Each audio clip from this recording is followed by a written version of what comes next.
Yes, rais wa Marekani nikimaanisha Donald Trump amewakosoa vikali sana rais wa Ukraine, lakini pia anayefahamika kwa jina la Zelensky kwa kauli yake kwamba Ukraine haitatambua udhibiti wa Urusi na Crimea, lakini akisema kuwa kauli hizo ni hatari sana kwa mazungumzo ya amani na Urusi, kwamba machafuko bado yanaendelea, lakini pia maelewano kuwa sawa mpaka sasa hivi. Donald Trump tunajua kabisa Zelensky, lakini pia na rais wa Urusi, vitu vimekuwa ni vingi sana. Sasa ni matamshi ya uchochezi kama ya Zelensky ambayo yanafanywa iwe vigumu sana kusuluhisha vita hivi.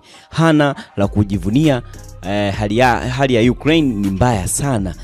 Unaweza kuwa na amani au upingane kwa miaka mingapi au mingine mitatu kabla ya kupoteza nchi yoyote.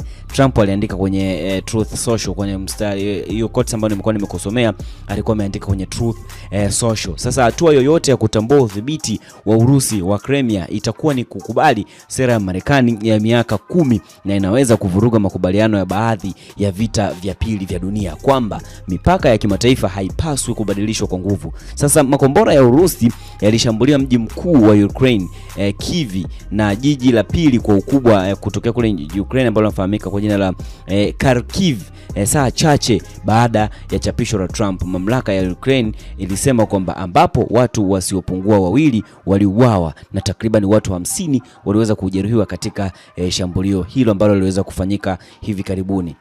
Bana, kila siku tunaongea kwamba sisi wa Tanzania tuko huru sana, lakini pia tuna enjoy, lakini pia kuna baadhi ya watu wenzetu wanateseka na vita kama hivyo. Tuendelee kumomba Mungu aendelee kututunza sisi kama wanawake, kwa sababu amani ndio kitu cha msingi, lakini pia amani ndio kitu ambacho kitakufanya sisi tukaweza kuishi salama. Na sisi kama Sawasawa Digital tunaiombea nchi yetu iweze kuwa na amani, na wewe pia ambaye unatufuatilia kwenye mitandao yetu ya kijamii, chao kabisa, endelea kutufuatilia ili kwa sababu taarifa kama hizi tutakuwa tunakufikishia hapa kwa muda na wakati.